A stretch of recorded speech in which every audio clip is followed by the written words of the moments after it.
Kita tahu. Taruh mic dulu.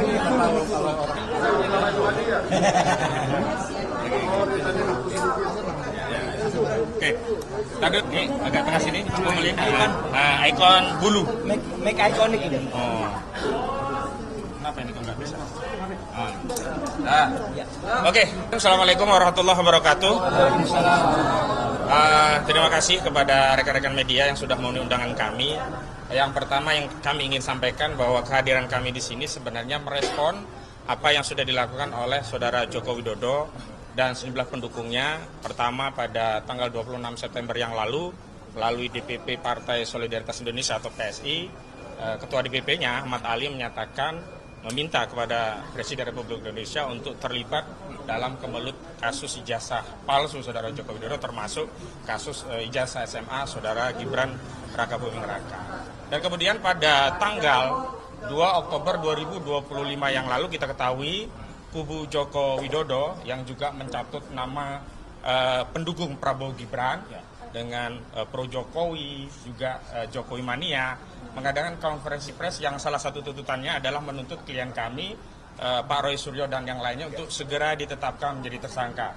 Dan terakhir kita tahu bahwa Saudara Joko Widodo berkunjung kepada Presiden Republik Indonesia pada 2 Oktober yang lalu, meskipun tidak dibocorkan atau disampaikan kepada media apa yang menjadi agendanya. Kami menduga bahkan meyakini di antara agendanya adalah membahas soal ijazah yang hari ini masih menjadi kemelut, termasuk ijazah putranya yang saat ini menjadi Wakil Presiden Republik Indonesia yang bermasalah karena diduga tidak memenuhi syarat sebagaimana diatur pasal 169 huruf R Undang-Undang Nomor 7 Tahun 2017. Baik, yang pertama ingin kami sampaikan adalah pertama begini kepada Pak Presiden Prabowo Subianto juga seluruh pendukungnya, kami tegaskan bahwa advokasi terkait mengungkap ijazah Saudara Joko Widodo ini tidak ada hubungannya dengan Presiden Prabowo Subianto, baik secara pribadi apalagi sebagai pejabat kepala negara sekaligus kepala pemerintahan. Sehingga kami memahami bahwa narasi Prabowo Gibran yang dilibatkan dalam press conference yang dilakukan oleh pendukung Joko Widodo yang diantaranya menuntut klien kami untuk segera ditetapkan tersangka adalah narasi yang ingin meminjam kekuasaan untuk terlibat mendukung Saudara Joko Widodo dalam kemelut ijazah palsunya. Kami tegaskan bahwa kasus ijazah palsu ini hanya dan untuk atas nama Saudara Joko Widodo, tidak ada kaitannya dengan Presiden Republik Indonesia hari ini yakni Prabowo Subianto, baik secara pribadi maupun kelembagaan. Selanjutnya kami ingin tegaskan bahwa klien kami ada temuan baru melalui data yang ditemukan di Komisi Pemilihan Umum, yakni data ijazah yang sudah dilegalisir yang itu merupakan milik Saudara Joko Widodo yang pernah digunakan untuk kontestasi Pilpres pada tahun 2019 yang lalu. Nah, data ini mengkonfirmasi bahwa objek penelitian klien kami, baik yang menggunakan ahli digital forensik yakni Saudara Roy Rismond Sianipar, Dr. Rismond Sianipar, juga menggunakan pendekatan telematika dengan error level analisisnya Bapak Roy Suryo, itu mengkonfirmasi bahwa objeknya sama, dan karena objeknya sama maka kesimpulan yang sudah disampaikan kepada publik yakni 99% ijazah itu palsu atau dengan nomenklatur yang lain Dr. Rismond Sianipar menyebut ini 11.000 triliun persen palsu, makin kuat karena selama ini kan yang menjadi soal adalah Saudara Joko Widodo tidak pernah mau menunjukkan ijazahnya, Saudara Joko Widodo tidak mau objeknya, yakni ijazah itu diteliti, sehingga seolah-olah kami tadinya menduga ijazah yang digunakan untuk Pilpres itu ijazah yang lain. Maksudnya adalah ijazah yang tidak ada gambar kacamatanya. Tapi dengan penemuan dari Bonatua Silalai bersama Pak Roy Suryo itu mengkonfirmasi bahwa objek yang diteliti itu sama. Walaupun kami tidak menggunakan istilah identik lah. Biar identik itu kewenangan dari Bareskrim, tapi objeknya sama. Sehingga kalau objeknya sama, kesimpulannya juga sama, maka ijazah ini jelas palsu. Baik dengan pendekatan 99% dengan ELA maupun 11.000 triliun dengan analisis digital forensik. Yang kedua, kalau ijazah ini ternyata nantinya palsu, maka tuntutan kepada Polda itu bukan menaikkan status Pak Roy Suryo dan kawan-kawan menjadi tersangka.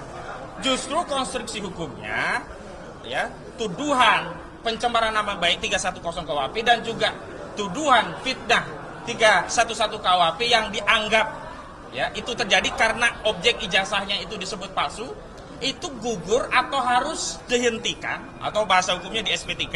Jadi penyidik Polda semestinya justru wajib menerbitkan SP3, surat pemberitahuan pemberhentian penyidikan begitu. Sehingga kasus ijazah palsu yang dilaporkan sebagai pencemaran oleh saudara Joko Widodo itu dihentikan di Polda. Dan hari ini justru kami datang ke Barreskrim, tadi juga sudah ada surat yang diserahkan melalui Irwasum, dalam rangka untuk apa? Ini adalah temuan yang harusnya membuka kembali kasus dugaan ijazah palsu 263 KUHP yang sebelumnya sudah dilaporkan namun dihentikan melalui proses penyelidikan. Tapi yang paling penting adalah nomenklatur penghentian penyelidikan itu bukan nomenklatur yang menjadi kewenangan penyidik, karena penyidik sebenarnya tidak punya kewenangan untuk menghentikan dalam bentuk surat keputusan seperti SP3. Karena penyelidikan itu kapanpun ketika ada bukti yang bisa ditelaah lebih lanjut ya bisa dibuka kembali. Karena itulah kami tadi juga melalui Irwasum, melalui Pak Rizal Fadila sudah mengirim surat dan nanti suratnya akan ditelaah lebih lanjut.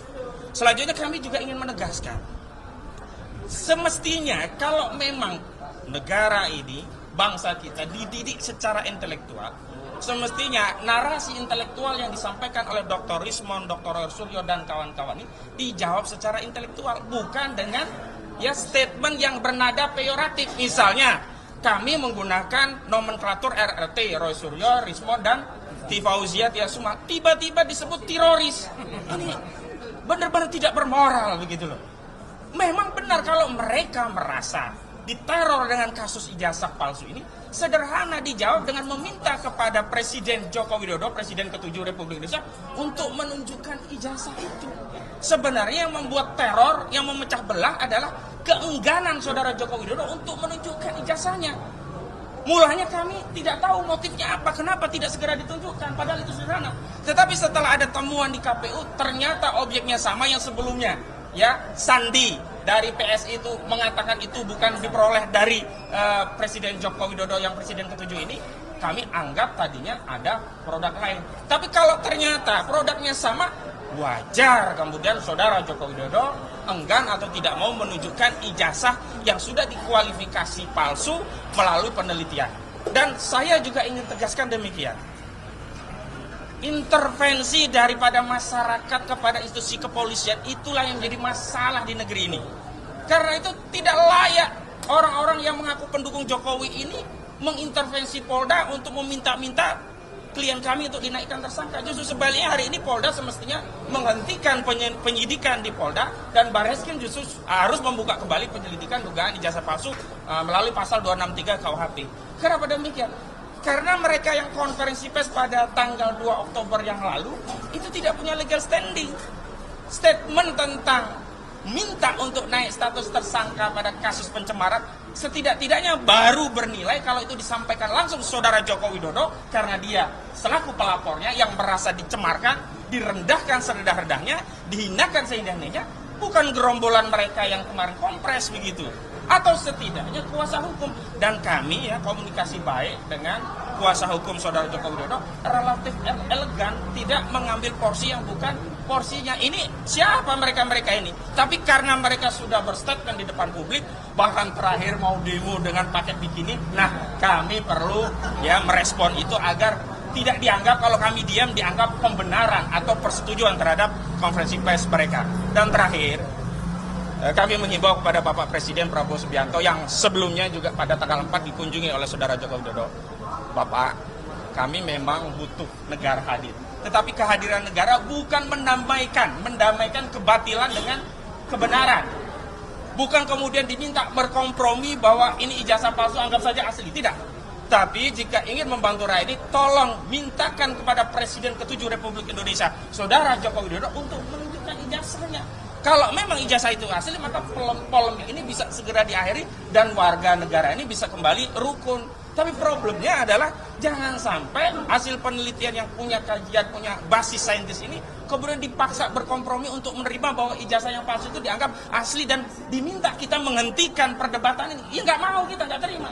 Karena Pak Roy Suryo dan Pak Rismond pun sudah komitmen bertanggung jawab penuh dengan hasil kajiannya. Terakhir kami informasikan, bahkan saudara Rismond Syani Parhasiolan meminta agar penyidik Polda Metro Jaya meneruskan pesan kepada pelapor, yakni saudara Joko Widodo, jangan cabut laporannya.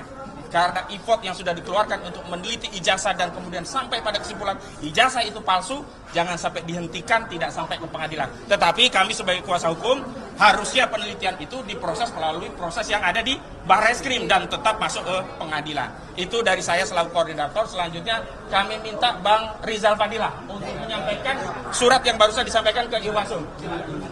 Oh ya, silakan. Jadi gini, jadi gini, ini kan menindaklanjuti proses tanggal 9 Desember laporan atau Bumas ya, Bang Egy Sujana, sehingga tanggal 26 Mei kita ajukan juga ke Irwarsum dan Karwasidik, dan Irwarsum baru menjawab tanggal 25 September 2025 yang poinnya bertentangan dengan kondisi apa yang disampaikan oleh Barreskrim, identik, asli, dan bahkan menghentikan Dumas atau laporan yang tanggal 9 Desember dilakukan oleh Prof. Egy.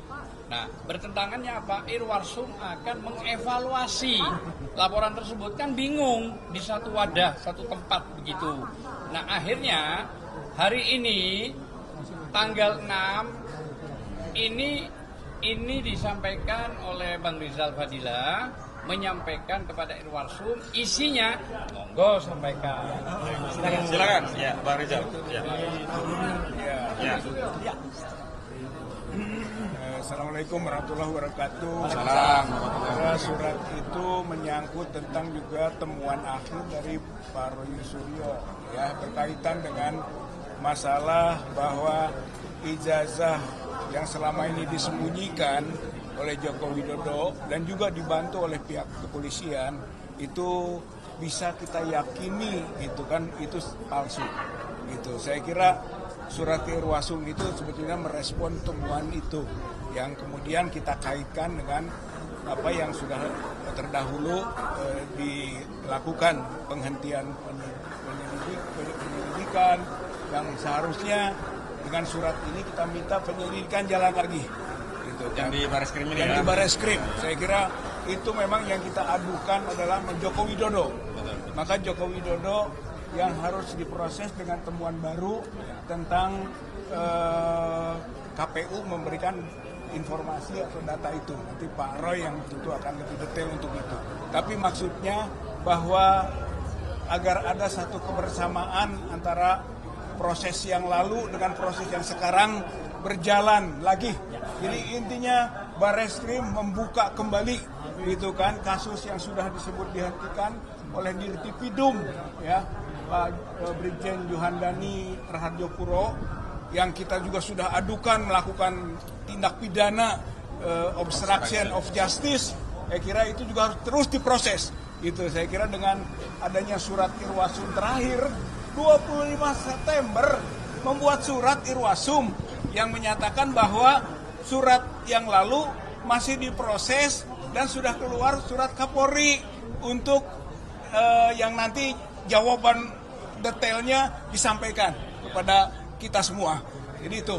Kemudian yang kedua, kami juga melampirkan kepada pihak Irwasum yang nanti ditembuskan ke pihak Kapolri dan juga kepada Presiden. Saya atau kami lampirkan dengan buku ini. Buku ini. Buku publik yakin ijazah Jokowi palsu. Gitu. Dan ini juga termasuk di dalamnya ada analisis Pak Roy Suryo, Pak Rismon, Bu Tifa, semua ada di dalam. Ditambah dengan pandangan-pandangan publik, dengan polling, survei dan sebagainya. Insya Allah gitu kan, bersama dengan hasil penelitian Dr. Roy Suryo, Dr. Rismon, mudah-mudahan ini menjadi bagian dari proses pembuktian bahwa apa yang ditemukan terakhir itu benar adanya, bahwa ijazah Joko Widodo palsu. Ijazah Joko Widodo palsu. Saya kira ini saja yang bisa disampaikan. Assalamualaikum warahmatullahi wabarakatuh. Lanjut Pak Roy. Assalamualaikum warahmatullahi wabarakatuh. Salam warahmatullahi. Saya insya Allah tidak akan mengulangi. Tadi statement-statement yang pertama-tama sudah disampaikan oleh Pak Ahmad Kosinudin selaku koordinator non litigasi dari kami. Kemudian ada juga Pak Rizal Fadilah, juga sebelumnya tadi ada Pak Azam ya, yang sudah menyampaikan surat dan kami setelah surat itu diterima, kami melakukan konferensi pers ini. Ada beberapa poin penting yang ingin kami sampaikan. Yang pertama, tadi disebut-sebut oleh Pak Kosinudin, apa itu bukti yang kami terima dari KPU, Komisi Pemilihan Umum. Alhamdulillah, proses yang lama itu tidak begitu saja. Proses yang lama dari KPU itu sudah kami terima minggu yang lalu bersama dengan Pak Dr. Bonatua Silalahi, dengan Pak Michael Sinaga, ya. Kami menjemput surat itu di KPU. Karena tidak hanya KPU sebenarnya, kami mengirimkan itu ke 8 institusi. Termasuk diantaranya KPU Pusat, KPU DKI Jakarta, KPU Solo, dan beberapa tempat lain. Termasuk juga ke ANRI, ya, Arsip Nasional Republik Indonesia dan tempat lain. Semuanya adalah harus memegang arsip itu. Karena seorang presiden yang kemudian sudah mencalonkan diri selaku calon presiden waktu itu dan calon wakil presiden itu pasti selalu ada pertinggal suratnya.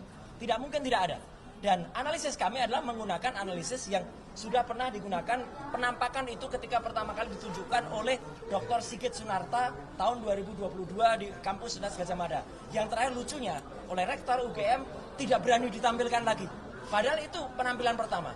Penampilan kedua adalah ketika seorang kader partai, ya, partai gajah itu, ya, partai yang nggak punya ijazah itu, ya, itu menampilkannya di akun Twitter, di akun X pada tanggal 1 April 2025. Hanya justru dialah justru sebenarnya, meskipun yang ditampilkan itu adalah asli, tapi dialah yang harus kenakan sebenarnya pasal 32 atau 35 Undang-Undang ITE. Karena dia membuat tidak tepatnya gambar itu dibuat miring. Tidak miring, dibuat miring itu berarti dia melakukan rekayasa. Apapun itu, gambar-gambar itu adalah similar. Ya, similar itu mirip. Akhirnya yang mirip itu kemudian kami cross-check dengan penampilan dari Barreskrim. Jadi yang kami gunakan sebagai bukti sahih adalah yang ditampilkan Barreskrim, meskipun itu hanya berupa fotokopi dan terlipat. Tapi meskipun berupa fotokopi dan terlipat, itu ditampilkan di institusi resmi milik negara, yaitu Barreskrim. Itu kemudian kita analisis, kita perbandingkan dengan tampilannya, dan kita analisis dengan temuan ketika kami ke KPU menerima langsung itu dari KPU, dan itu sudah saya periksa juga sebelum saya berangkat kemarin ke Solo dan ke Malang, ya, itu adalah identik. Artinya apa? Hasil penelitian kami dalam buku setebal 700 halaman Jokowi's Paper, dia mengatakan 99% ijazah itu palsu. Berarti kesimpulannya, apa yang dikumpulkan oleh Jokowi di KPU dan insya Allah di tempat lain adalah palsu juga. Jadi itu yang paling penting, 99,9% ijazahnya adalah palsu. Dengan demikian, maka kami sangat menghormati, mengapresiasi apa yang disampaikan oleh mantan Kabareskrim, ya, Pak Susno Duaji, dalam acara di salah satu TV bersama dengan Pak Herman, yang mengatakan kasus di Polda Metro Jaya harus dihentikan karena tidak sesuai dengan apa yang karena ijazahnya tidak terbukti asli. Kalau ijazahnya palsu, berarti apa? Berarti pasal pencemaran nama baik, apalagi penghinaan, fitnah itu juga tidak ada. Justru kasus yang ada di Barreskrim ini harus dibuka kembali. Maka surat itulah tadi. Jadi nyambung ya kronologinya. Surat itu tadi yang diberikan. Dan ini saya tambahkan sedikit ya. Alhamdulillah saya barusan saja hari Jumat yang lalu dari kota Solo. Solo itu kota tempat, dan di Solo itu kami berada di Kertopuran, daerah tempat, dan kami berada di Gedung Umat Islam, ya, itu gedung yang sangat bersejarah, perkembangan Islam dekat Keraton Surakarta di Ningrat, ya, di kawasan Baluarti. Kami mengadakan bedah buku, diikuti oleh ratusan orang, ada sekitar hampir 300 orang, dan sukses. Dan di kota Solo yang kami tadinya khawatir, wah jangan-jangan kami menang penolakan, tidak sama sekali. Justru di sana masyarakat mengeluhkan, mulai dari saya turun di bandara, ya, sampai dengan kemudian kami makan sate, ya, di satu tempat, ya, itu semua masyarakat mengeluhkan, bahkan masyarakat minta tanda tangan, minta bukunya kemudian ditandatangani lagi dan lain sebagainya. Dari Solo perjalanan saya jalan darat ke Malang. Alhamdulillah di tengah jalan ketika kami melakukan sholat zuhur, ketika kami berhenti sholat asar, dan hampir sampai di kota Malang kami berhenti di rest area di Batu. Masyarakat rata-rata itu menunggu, ya, hasil ini, dan mereka melakukan apresiasi dan mereka menyampaikan salam kepada semua teman-teman tim hukum, ya. Karena waktu itu saya hanya bersama Dr. Tifa dan saya bersama Pak Refli Harun, ya, juga bersama teman yang lain. Ada satu teman lain lagi. Alhamdulillahnya saya Malang. Kenapa saya ini penting, ya? Malang malam sebelum kami datang, kami mendapat kabar bahwa sekelompok orang melakukan persekusi. Sekelompok gerombolan orang melakukan, padahal itu adalah ceramah keagamaan yang tadinya dilaksanakan oleh Gus Nur. Kemudian ada Gus Raimon, ada juga Gus Arif. itu dibubarkan, dijaga oleh mereka pada malam hari itu. Jadi nggak boleh. Ini jahat sekali. Ini benar-benar jahat. Padahal kami sudah mendapat izin. Ya, akhirnya malam hari itu juga kami ke Polres dibantu salah satu hanya bergerak sendiri-sendiri. Ya, kami kemudian sampai kepada Polres dan kami sampaikan bahwa apa yang kami lakukan itu sudah sah. Alhamdulillahnya. Ini yang harus diketahui ya, karena narasi yang beredar kami dibubarkan. Pagi harinya alhamdulillah kami melangsungkan acara itu dengan sukses dan lancar banget di salah satu gedung, salah satu hotel yang ada di sana, tempat yang sama yang kami rencanakan. Lancar. Dan yang paling penting ya, dan juga teman-teman yang lain ya, Pak Azam dan lain sebagainya, itu harus diwaspadai. Kenapa? Apa yang mereka ancamkan, ya, mereka kemudian mendesak-desak Polda Metro Jaya itu sama sekali tidak benar. Ya, itu melanggar hukum. Apalagi ada, saya langsung ingat ketika seorang perempuan di sana, ya, itu mengancam akan melakukan tindakan dengan melakukan porno. Itu pelanggaran terhadap Undang-Undang Nomor 44 tahun 2008, khususnya di pasal 4 ayat 2. Saya kebetulan adalah narasumber juga di undang-undang itu. Ya gitu, ketika sebelum menjadi anggota DPR. Itu adalah tindakan yang melakukan porno aksi. Porno aksi adalah bagian dari pornografi. Dan itu kalau diterus-teruskan, itu bisa menjadi tindakan asusila nantinya. Ya, tahu nggak gambarnya asusila? Asusila itu kayak gini nih. Ini asusila ini. Seperti apa? Ini asusila. Asusilo. Itu ya. Jadi mereka mau masuk asusila. Ya. Jadi kita tolak keras. Ayo rakyat Indonesia, ya jangan biarkan mereka melakukan tindakan porno aksi dan asusila semacam ini. Ya dari asu. Ya dimulai ini. Jadi mohon maaf sudah azan. Jadi kita sampaikan kami melakukan tindakan yang terstruktur dan terukur. Kami sampaikan surat dan insya Allah kami mohon doa restunya rakyat Indonesia. Mari kita teruskan masalah ini di Barreskrim dan kemudian yang ada sampai ke pengadilan di Barreskrim. Tapi yang sesuai dengan ada yang himbauan dari semua termasuk mantan Kabar Reskrim yang ada di Polda Metro Jaya harus di SP3. Sekian, terima kasih. Wassalamualaikum. Salinan dari KPU dikasih. Jadi ini kabar bohong ya. Kalau ada orang-orang yang oh iya, itu nanti kita berikan sebagai salah satu info. Oke. Nah ini ya. Meskipun ini kami pertanyakan, ada beberapa kok ditutupi. Jadi uji konsekuensinya itu lagi kita bersurat lagi dengan Pak Bonatua dan Mas Michael itu yang ada di belakang sana. Kita lagi pertanyakan dan apalagi ini legalisasinya ini kan tahun 2019. Kita bersurat juga untuk yang legalisasi tahun 2014 itu juga kita minta, legalisasi tahun 2005 di Jakarta, legalisasi tahun 2010 yang ada di Solo juga kita minta. Ini juga kita lampirkan. Ya.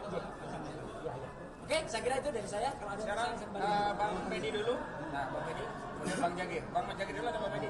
Saya dulu. Sampai untuk sampaikan kalau bukan sampai kasus datang untuk menyerahkan surat akan perkara yang dibuat kepada tempat yang mengenai ijazah palsu itu agar diteruskan dengan bukti tambahan yang kita berikan.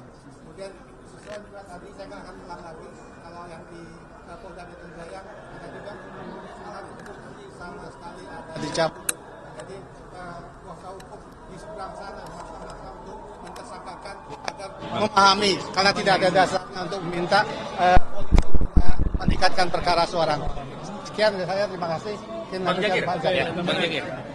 Ini mikrofonnya kok dipasangin. Oh ya, sip. Bang Jagir. Oke, rekan-rekanku, tadi rekan-rekanku yang lain sudah menyampaikan hal-hal yang penting, bahkan sangat penting. Kita hari ini ada di Barreskrim, seperti dijelaskan oleh rekan Koji dan Pak Riza Padilla tadi, udah jelas tujuan kita sini apa.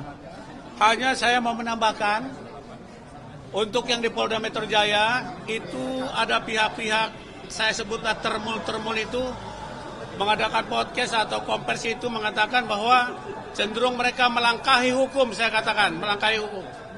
Tidak ada seorang advokat mengatakan si A harus ditangkap, si B harus ditahan, si C harus begini. Itu advokat yang ngawur namanya. Undang-undang advokat mengatakan kita di oposisi menebile. Mendampingi klien kita harus mengikuti koridor.